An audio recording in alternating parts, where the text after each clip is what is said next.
Arrogant CEO slaps elderly janitor, instant karma costs. His company, $300 million to the office floor, was alive with the low hum of keyboards, the faint ring of telephones, and the occasional shuffle of footsteps across the polished marble tiles. It was the kind of environment where time seemed to slip past unnoticed, where each person was locked into their own tasks, their own private struggles, and yet everything they did was part of a larger machine. Hale Industries was known for its power, its reach, and the intimidating shadow of its leader. Every employee who stepped through the doors knew they were working under a man who demanded perfection, and anything less was treated with open disdain. Richard Hale, the CEO, had built his empire on ruthlessness. His presence was impossible to ignore. He walked through the office in a perfectly tailored suit, his shoes shining, his hair styled to perfection. Every glance, every gesture carried the weight of arrogance. For the staff, his arrival often meant tension. Even the sound of his voice carried a sharpness that cut through the air like glass. People stiffened when he spoke, afraid of making the smallest mistake that might draw his attention. Among the many who worked quietly in that building was Samuel Brooks, an elderly janitor. He wore a faded blue uniform, its fabric roughened by years of service. His hands, though calloused and rough, were steady as they guided the mop across the floor. At first glance, Samuel looked like any other worker assigned to maintain the cleanliness of the grand corporate office, but his presence was more than just functional. He moved with dignity, even when ignored by those around him. There was something unspoken in the way he carried himself, something that suggested he was more than what people saw. On that particular morning, the air in the office felt heavier than usual. The board members were expected for a high-level meeting, and Richard Hale was already in one of his volatile moods. Staff members rushed nervously, double-checking presentations, straightening files, and making sure the space looked perfect. Samuel, as always, moved from desk to desk, ensuring that the glass tables were spotless and the polished floor gleamed under the ceiling lights. Then it happened. A bucket filled with clean water tipped slightly as Samuel turned to adjust his mop. The ripple of water spread quickly across the tiles near the hallway leading to Richard's office. Though it was nothing more than a minor spill, the timing could not have been worse. The footsteps of Richard Hale echoed before anyone could react. His sharp gaze landed directly on Samuel, and the office fell into a silence that seemed to drain the oxygen from the room. Richard stopped, his face twisting into fury. Without hesitation, he stormed toward the elderly man. The atmosphere grew unbearably tense, and even those who had no part in the scene froze in place. Samuel straightened his posture, his weathered face calm, though a faint tremor flickered in his eyes. The sound of Richard's voice was venomous, though no words needed to be repeated. He gestured wildly, his hands slicing through the air in anger. The staff looked on, horrified but powerless to intervene. And then, in a single act of unrestrained arrogance, Richard struck Samuel across the face. The sharp sound echoed like a gunshot through the silent room. The elderly janitor did not stumble. He did not cry out. He stood firmly, gripping his mop handle like a staff of quiet strength.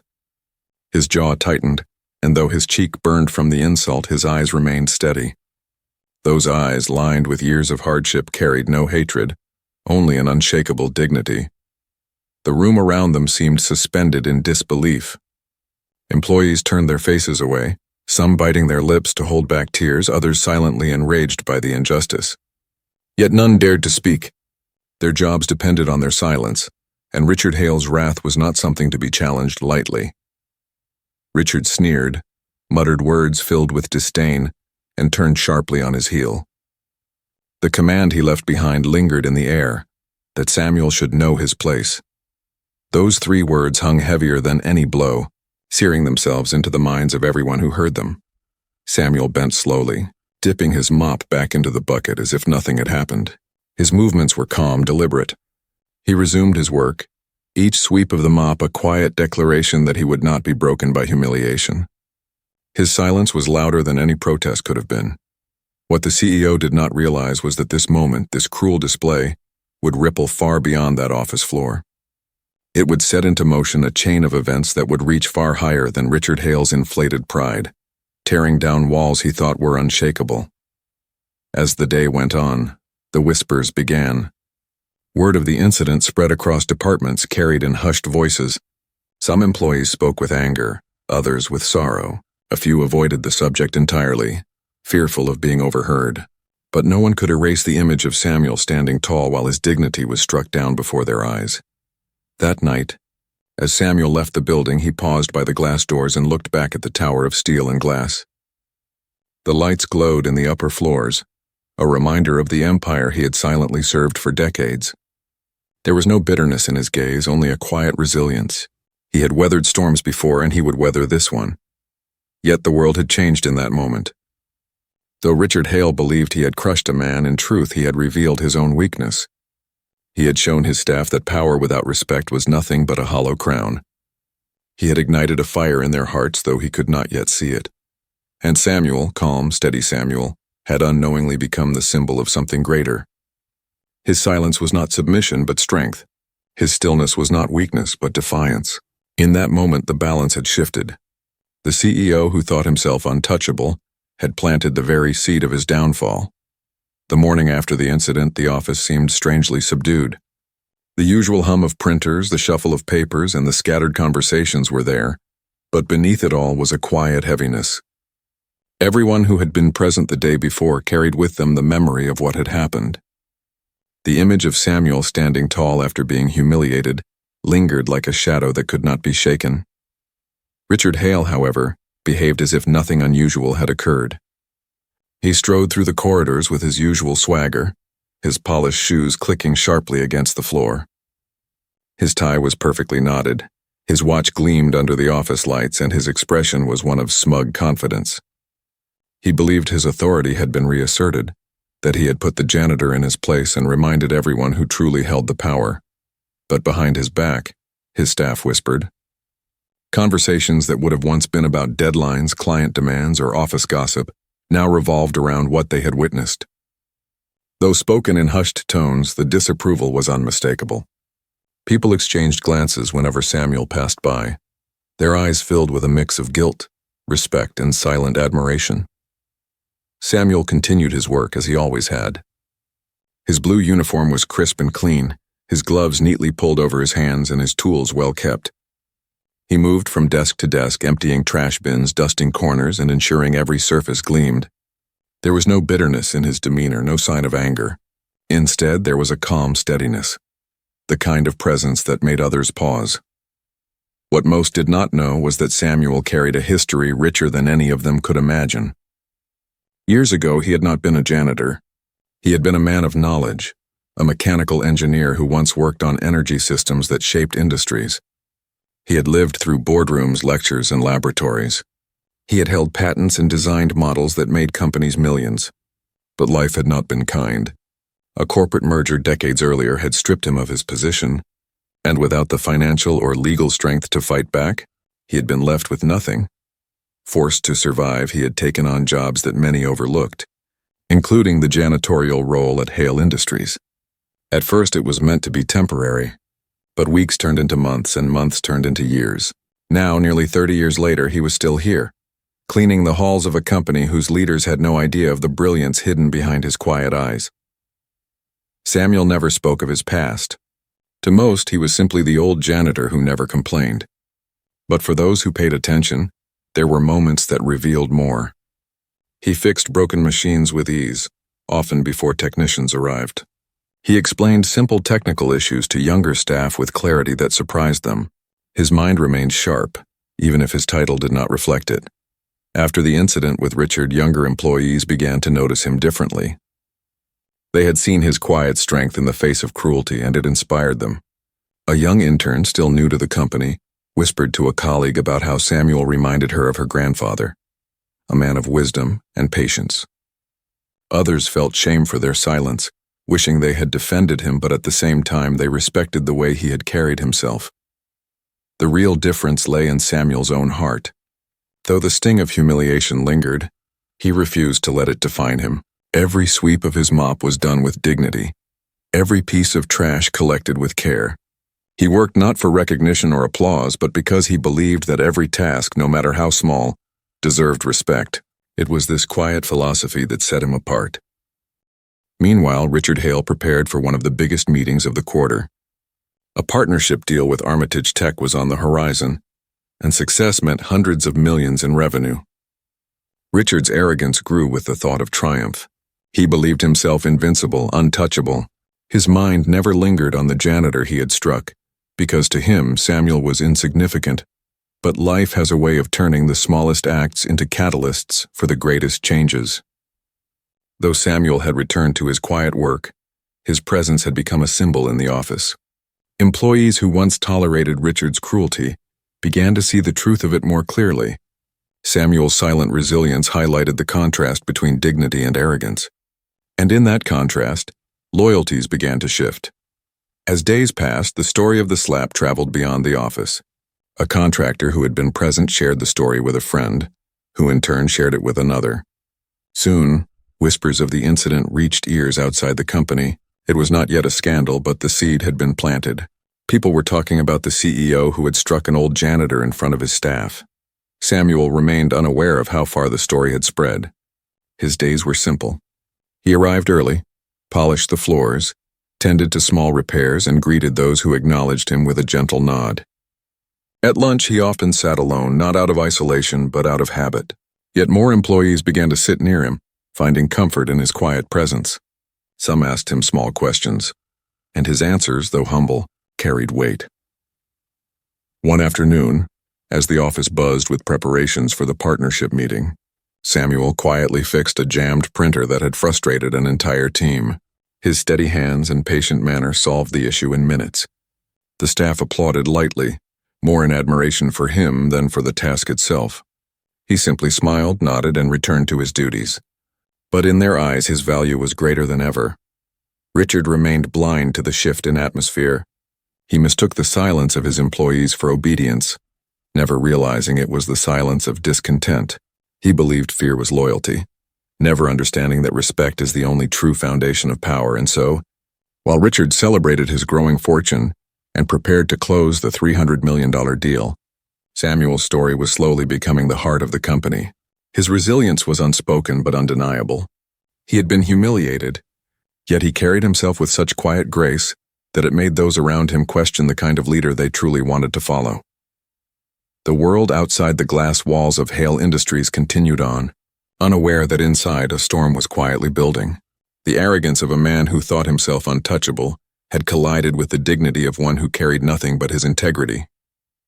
Though Richard Hale believed he had silenced a janitor, he had in truth awakened something much larger, and Samuel, unaware of the tide shifting around him, continued to push his mop across the polished floors, his quiet resilience echoing louder than any words ever could.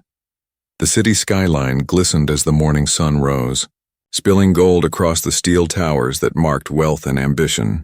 Inside Hale Industries, the building buzzed with nervous energy. For weeks, staff had worked tirelessly to prepare for the visit of their biggest potential partner, Armitage Tech. The deal was worth $300 million, a figure so large that even seasoned executives whispered it like a sacred number. If secured, it would expand Hale Industries into new markets and place Richard Hale's name among the most powerful leaders in the country. Richard thrived on such moments. He relished the thought of the spotlight, the lavish dinners, the press releases, and the applause. He imagined his picture on magazine covers, his words quoted in newspapers, his name trending across the financial world. He saw himself as unstoppable, the king of industry who could bend the future to his will. Yet beneath the polished surface of the company, a quiet tension brewed. The incident with Samuel had not been forgotten. In fact, it was slowly becoming a story whispered among employees and contractors alike. While Richard dismissed the janitor as invisible, his staff had begun to see Samuel differently. His calm resilience, his silent strength had left a mark. The arrival of Evelyn Armitage, CEO of Armitage Tech, only heightened the atmosphere. She was a woman known for her sharp intellect, her sense of justice, and her unshakable principles. She entered the building with an air of confidence that contrasted sharply with Richard's arrogance. Where he demanded respect, she commanded it naturally. Employees noticed the difference almost immediately. As the tour of the office began, Richard guided Evelyn through gleaming conference rooms, showcasing the wealth of his empire. He spoke loudly of profits, growth, and future dominance, every word dripping with pride. But Evelyn's eyes often drifted elsewhere. She noticed the nervous glances exchanged by staff. She saw the stiffness in their postures, The silence when Richard entered a room. It was not admiration she read on their faces. It was fear. Her suspicion grew when the group passed through a hallway where Samuel happened to be polishing the floor. His bent figure, gray hair, and faded uniform made him seem ordinary, almost invisible. Yet Evelyn noticed the way younger employees looked at him with respect, almost as if he were a quiet guardian of the place. When Samuel politely moved aside to let them pass, she caught the faint mark on his cheek, still visible from the slap days before. She did not comment immediately, but the sight lingered in her mind. Later, when the printer near the finance department jammed, it was Samuel who calmly stepped forward. While executives fussed and muttered, he fixed the machine with steady hands. Evelyn observed closely. His movements were not clumsy or uneducated. They were precise, practiced, and efficient. The way he handled the mechanism reminded her of engineers she had worked with. Curiosity took root. Why would a janitor carry himself with the knowledge of an expert? Why would staff respect him so deeply? And why, above all, did he seem to bear silent wounds in a company so proud of its wealth? That evening, as her car waited outside, Evelyn asked one of her aides to discreetly look into Samuel Brooks. The report that came back the next day left her stunned. Decades earlier, Samuel had been a promising engineer with groundbreaking ideas in energy efficiency. His models had been ahead of their time, focusing on sustainable designs that could cut costs while preserving resources. He had even filed patents, some of which had gone on to generate millions for companies that had absorbed smaller firms through mergers. One such merger, she discovered, involved a corporation that Hale Industries had eventually swallowed. Somewhere along the line, Samuel's work had been stripped from him. He had lost his position, his recognition, and his livelihood. And yet, rather than grow bitter, he had taken whatever work he could find, eventually becoming the janitor in Richard Hale's empire. Evelyn felt a mix of anger and admiration. Anger that such a man had been reduced to this, admiration that he carried himself with such quiet dignity despite it all. She remembered the faint bruise on his cheek, the whispers she had caught from employees, and the contrast between his humility and Richard's arrogance. The next day, Evelyn requested another walkthrough, this time without Richard by her side. She wanted to see the company without his presence overshadowing it. Moving through the departments quietly, she asked small questions of the staff. Their answers were polite but guarded. Yet when she gently mentioned Samuel, their voices changed. They spoke of his kindness, his patience, his knowledge. They spoke of the day Richard struck him, their shame for staying silent, their admiration for how he had not bowed his head. The truth was forming, piece by piece. This was not just about a deal or a company. It was about the soul of the place and the values that either uplifted or destroyed it. Evelyn was not just a businesswoman. She was a leader who believed in justice. She could see that behind Hale Industries' glossy exterior was rot, and at the center of that rot stood Richard Hale himself. Meanwhile, Richard prepared for the final presentation with supreme confidence. He rehearsed his words, ensuring every line was crafted to impress. He believed Evelyn would see only the numbers, the profits, the grandeur. What he did not realize was that she had already begun to see something else entirely. The quiet strength of a man he had dismissed, and the weakness of the arrogance he carried. In the coming days, Evelyn arranged to meet Samuel privately.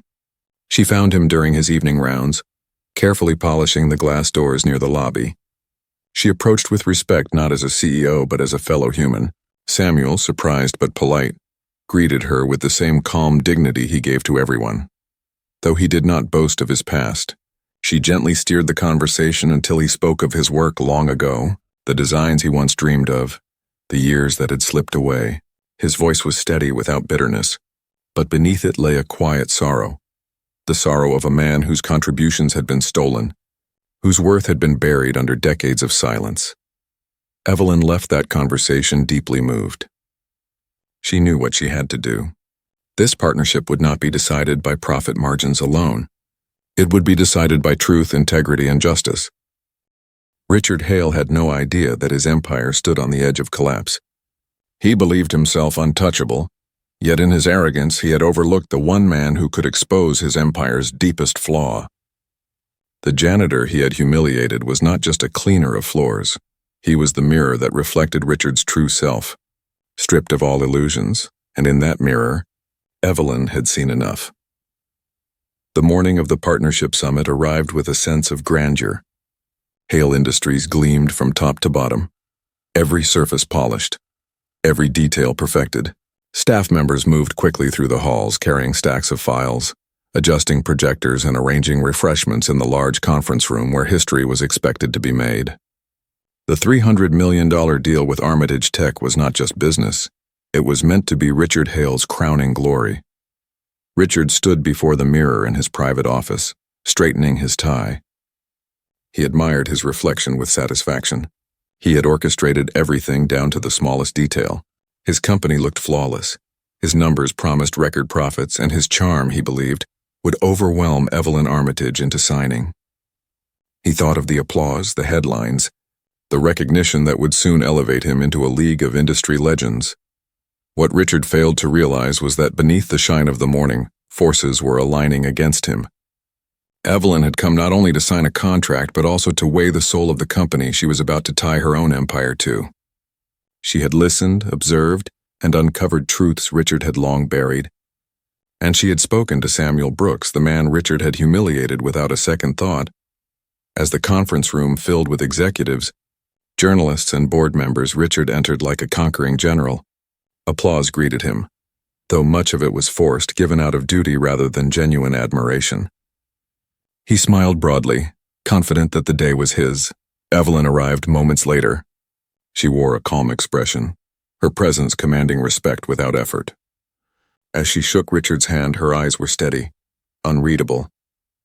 He mistook her composure for agreement, for readiness to finalize the deal. The presentation began with dazzling slides, soaring figures, and promises of unmatched growth.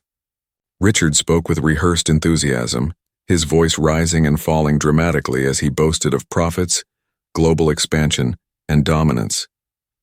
The board members nodded, investors scribbled notes, and the cameras captured every detail. But Evelyn's face did not change. She listened quietly, her hands folded, her gaze sharp. When Richard finished and the applause rose again, she did not clap. Instead, she leaned forward slightly, her voice calm yet piercing. "Before we proceed," she said, "I have a question about the values of this company." The room stilled. Richard blinked, caught off guard. He laughed softly, brushing it off. "Of course," he replied. "Our values are rooted in excellence and innovation." Evelyn cut him off. "Values are not words printed on a wall. They are how you treat the people who give their lives to this company. Tell me, Richard, how do you treat them?" A hush fell. Richard shifted, his smile stiffening. He stammered something about competitive wages and employee benefits, but Evelyn's gaze did not soften. She tapped a finger against the table once, then looked toward the door. At that moment, the doors opened and Samuel Brooks entered. He was not in his janitor's uniform, but in a simple suit Evelyn had provided. His posture was straight, his steps steady, his presence undeniable. Gasps filled the room. Employees who knew him stared in disbelief, while executives whispered furiously. Richard's face drained of color. "This man," Evelyn continued, gesturing to Samuel, "has worked in your building for decades. He has been humiliated, ignored, and silenced. And yet, when I spoke to your employees, his name was the one spoken with respect. His knowledge is vast, his past extraordinary.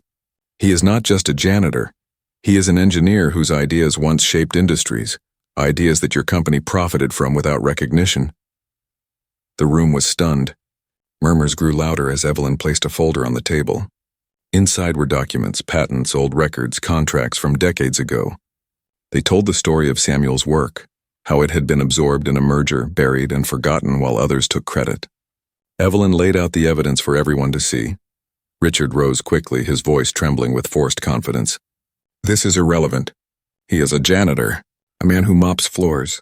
We are here to discuss business, not the past of an employee who—" But Evelyn's voice sliced through his protest. "No, Richard. We are here to discuss integrity, and this man's story reveals the truth of who you are. You struck him in front of your staff.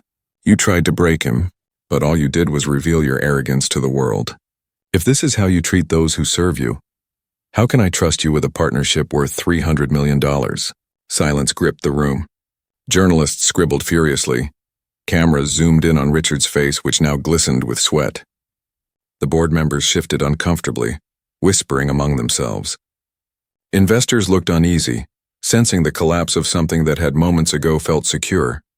Samuel stood quietly, not gloating, not speaking. His presence was enough. His calm dignity was a mirror that exposed Richard's cruelty. Every eye in the room turned toward him, and in that moment, the janitor was no longer invisible. He was the embodiment of strength, of resilience, of truth. Evelyn closed the folder. Armitage Tech does not partner with arrogance. We partner with vision, integrity, and respect. My decision is final. This deal is canceled. Gasps filled the air. Richard stumbled, trying to argue, but his words fell apart. The announcement spread like wildfire. Within minutes, phones buzzed, social media lit up, and news outlets began reporting. Hale Industries had lost its $300 million lifeline, not because of poor numbers, but because of poor character. In the hours that followed, the company's stock plummeted. Investors pulled out, board members demanded answers, and employees whispered of justice finally delivered. Richard Hale's empire, once built on fear and arrogance, began to tremble. His power, so absolute just a day before, was unraveling before his very eyes, and Samuel, the man he had dismissed as nothing more than a janitor, had become the catalyst of it all. As the conference room emptied, Evelyn placed a hand on Samuel's shoulder and said quietly, "The world needs to hear your story." For the first time in years, Samuel allowed himself a small smile. He had not sought revenge, nor had he sought recognition. Yet here he stood, a symbol of dignity, proving that arrogance may shine for a moment, but only integrity lasts. The fallout began almost instantly. The moment Evelyn Armitage announced the cancellation of the partnership, the air inside the conference room shifted. It was as if a storm had broken open in the middle of a celebration. The executives who had been smiling just minutes earlier were now pale, their whispers sharp and frantic. The journalists, eager for drama, pushed forward with cameras flashing and pens scratching at lightning speed. The humiliation was no longer confined to the walls of Hale Industries. It was spilling into the world beyond. Richard Hale stood frozen, his jaw clenched, his eyes darting from Evelyn to Samuel to the stunned faces of his board. He opened his mouth to argue, but his words sounded hollow. No carefully rehearsed speech, no polished statistic, could counter the truth Evelyn had laid bare. His reputation, so carefully crafted over decades, was unraveling in seconds. By the end of that day, the headlines were everywhere. Arrogant CEO humiliates janitor, loses 300 million deal. The man who cleaned floors and changed corporate history. Humility versus hubris, the fall of Richard Hale. Stockholders panicked. Shares of Hale Industries dropped like stones in water. The markets had no patience for arrogance exposed under a spotlight. Richard's phone buzzed endlessly with calls from investors, lawyers, and board members, each demanding explanations he could not provide. In the office, silence replaced the usual buzz of activity. Employees moved about cautiously, afraid to draw attention. Yet beneath their fear was something new, a sense of relief. For years they had endured Richard's outbursts, his dismissive words, his cruel temper. Now, for the first time, they saw him shaken, vulnerable, stripped of the power he had used to control them. Richard attempted to restore order. He held emergency meetings, barked orders, and promised to salvage the situation. But his voice no longer carried authority. Board members stared at him with thinly veiled contempt. Employees followed instructions half-heartedly, and contractors began to withdraw. His empire was rotting from the inside, and no amount of shouting could stop the decay. Samuel, meanwhile, returned to his work quietly. He had never sought revenge, and even now, as the world looked at him with newfound respect, he carried himself with the same humility. He polished the same floors, emptied the same bins, and greeted those who passed by with his gentle nod. Yet everyone who looked at him saw more than a janitor. They saw the man who had stood tall when struck, the man whose dignity had brought down an empire. The board of Hale Industries grew restless. Behind closed doors, they spoke of removing Richard. His reckless arrogance had cost them their largest deal, and his public image was now poisoned to investors. Lawsuits loomed as former employees began speaking out about his cruelty. One by one, allies abandoned him. Richard retreated to his office late at night, staring out over the city skyline. The lights no longer seemed to shine for him. His reflection in the glass looked older, weaker, haunted. For years he had believed he was untouchable. But now he saw the cracks. He saw the empire he had built not on respect or loyalty, but on fear. And fear, once broken, could never be rebuilt. The collapse reached its peak weeks later. Shareholders demanded his resignation. The press hounded him with cameras, capturing every stumble, every desperate word. Protesters appeared outside the building, chanting for justice. Even his closest advisors abandoned him, resigning publicly to save their own reputations. And then, the final blow, a lawsuit filed by a coalition of former employees and supported by Armitage Tech. They accused Hale Industries of unethical practices, mistreatment, and the theft of intellectual property, much of it tied to Samuel's forgotten patents. The evidence Evelyn had unveiled became the centerpiece of the case. In court, Richard tried to defend himself, but his arrogance crumbled under questioning. He was forced to listen as employees testified about his cruelty, as experts confirmed Samuel's contributions, and as the world watched his empire dissolve. Each day of the trial stripped away another layer of his pride until only the truth remained. He was a man undone by his own hand. For Samuel, the collapse of Hale Industries was not a moment of triumph, but of reflection. He had endured humiliation quietly for years, never expecting the world to notice. Now, as strangers praised his strength and journalists called him a hero, he remained steady. He never boasted, never sought the spotlight. Instead, he reminded those who asked that dignity was not about recognition, but about how one chose to live, even when no one was watching. Employees who once feared Richard began gathering around Samuel during breaks, listening to his quiet wisdom. He spoke not of revenge, but of resilience, not of bitterness, but of perseverance. His words, simple yet profound, inspired many who had felt crushed by the weight of corporate life. He had become, without intending to, the moral center of a place that had long been hollow. Richard, stripped of his position, his fortune, and his reputation, left Hale Industries in disgrace. His departure was quiet, almost pitiful. No farewell speech, no celebration, only the image of a once mighty man walking alone through the lobby, past the very janitor he had tried to belittle. Samuel did not gloat. He simply nodded as Richard passed, his expression calm. In that moment, the contrast between them was stark. Richard had everything and lost it because of arrogance. Samuel had nothing and gained the respect of the world because of dignity. The collapse of Hale Industries became a case study, told in classrooms and business journals alike. But for those who had lived through it, the lesson was simpler. Arrogance destroys, while humility endures. And Samuel Brooks, the man with the mop, had become the living proof. The city had moved on from the spectacle of Hale Industries' collapse. But for Richard Hale, the fall lingered like a wound that refused to heal. The lavish penthouse he once flaunted to investors now felt like an empty cage. The silence of the rooms mocked him. The world that once bent to his will had turned its back, leaving him to sit among the ruins of his own making. He still received calls, though they were fewer now. Most were from lawyers reminding him of deadlines or reporters fishing for a final statement. He ignored them all. The man who had once commanded boardrooms with a single word now sat alone, staring at the city lights that no longer seemed to belong to him. Days stretched into weeks. Richard began to notice things he had never cared about before.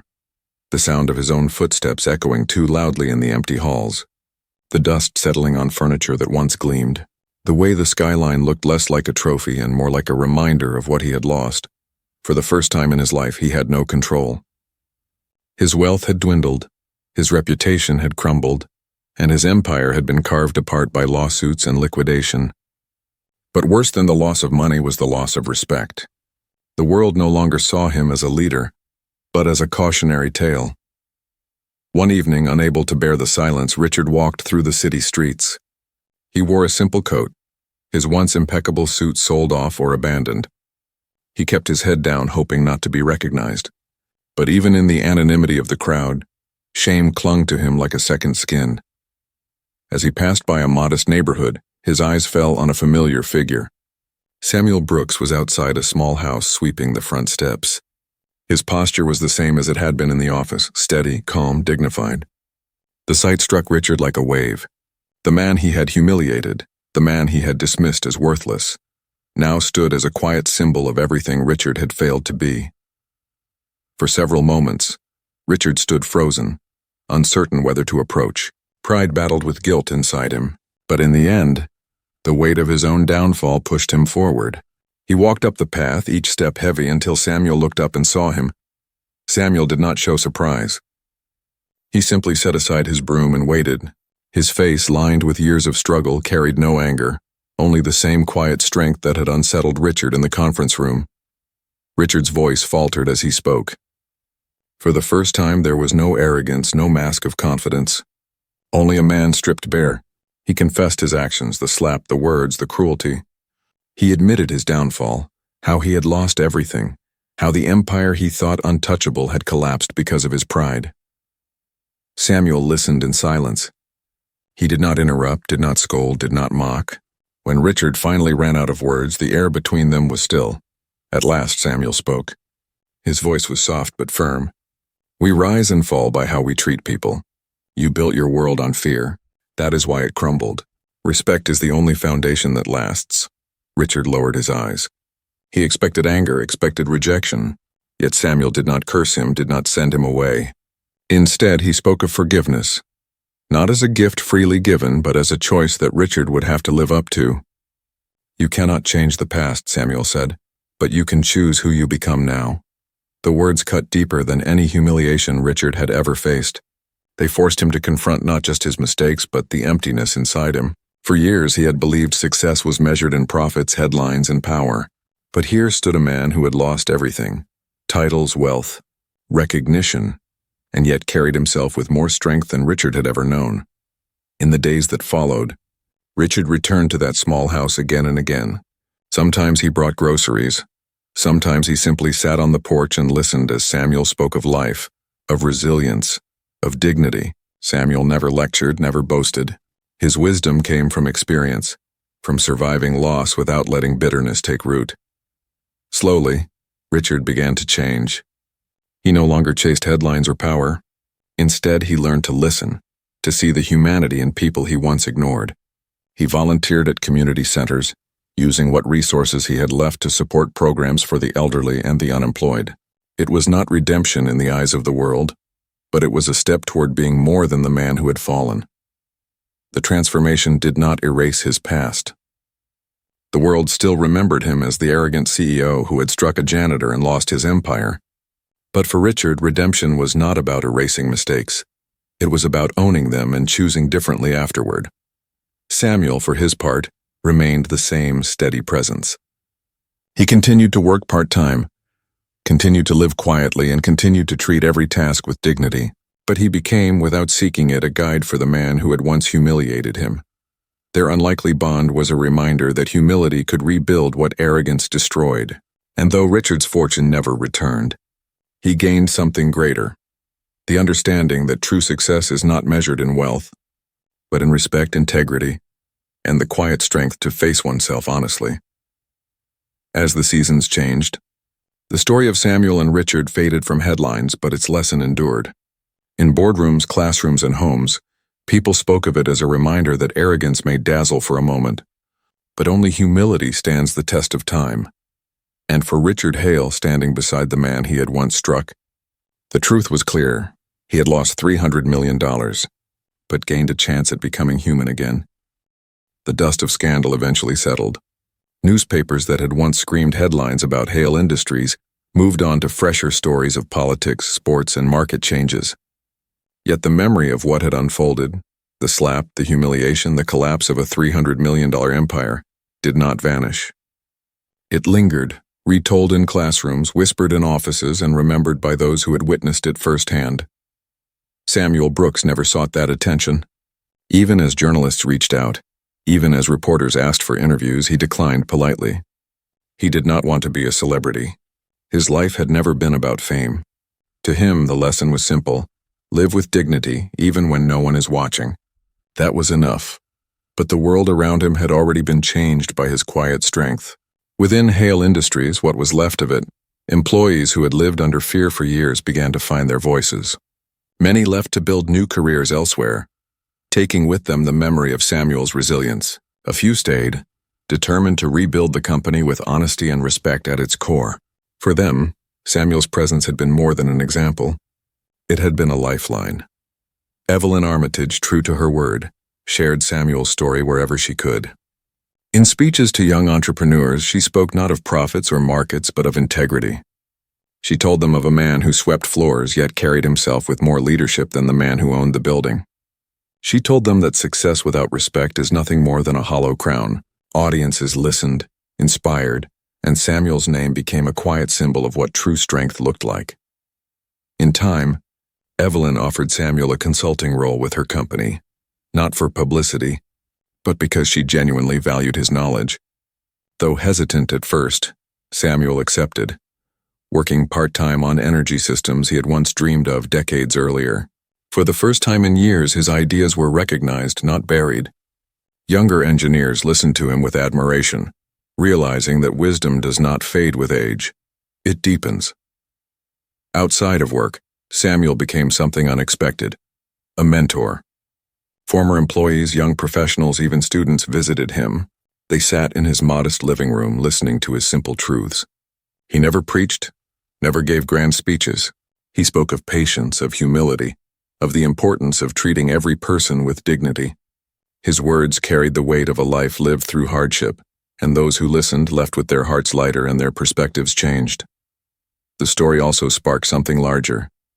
Inspired by Samuel's resilience, a group of former employees and supporters established the Brooks Foundation, a program dedicated to protecting the rights of elderly workers and ensuring dignity in workplaces. It offered legal support, counseling, and advocacy for those too often overlooked or mistreated. Samuel, though reluctant to have his name attached, agreed when he saw the impact it could have. His life, once silent and hidden, had become the spark for a movement. And what of Richard Hale? Stripped of wealth and power, he lived quietly, away from the public eye. For a long time, shame was his only companion. But slowly, with Samuel's forgiveness echoing in his mind, he began to change. He worked with small charities, donated what little he had left, and volunteered his time. Though the world never forgot his fall, he no longer lived for the world's approval. He lived to make peace with himself. There were moments when Richard and Samuel would sit together on Samuel's porch in the evenings, watching the sun dip below the horizon. They did not speak much, but the silence between them was no longer heavy. It was the silence of understanding, of two men who had walked through fire in very different ways and come out changed. As years passed, Samuel grew older, his steps slower, his hair whiter. But his presence never dimmed. Even in age, he carried himself with the same dignity that had once silenced an office full of fear. He became not just a janitor, not just an engineer, but a living reminder of the truth people so often forget, that respect is worth more than gold, and arrogance always pays a price. When Samuel eventually passed away, the news spread far and wide. Tributes poured in from those who had known him, from former employees, from leaders who had been inspired by his story. The Brooks Foundation held a memorial, not in a grand hall, but in the very community he had lived quietly among. Hundreds gathered not to mourn with sadness, but to honor the man who had shown the world that even the simplest life, lived with dignity, can change everything. On that day, Evelyn Armitage gave a speech. Her voice carried across the crowd as she said, "He never sought greatness, but greatness found him. He never sought power, but he carried more power in his humility than any crown of wealth could ever give. Let his story remind us all. True success is not in what we own, but in how we live and how we treat those around us." The words were met with quiet tears, nods, and heartfelt applause. The world had lost Samuel Brooks, but his legacy lived on, in the engineers who carried his ideas forward, in the workers who demanded dignity, and even in the fallen CEO who had learned to be human again. Years later, business schools continued to teach the story. They called it the Hale collapse, but students remembered it more for the Brooks lesson.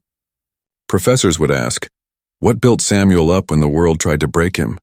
The answer was always the same: dignity, patience, and humility. The story of a slap, a humiliation, and a $300 million loss became more than a scandal. It became a parable, a reminder that arrogance might dazzle for a moment, but only respect endures. And so, the legacy of an elderly janitor who once mopped the floors of Hale Industries outlived the empire of the man who tried to silence him.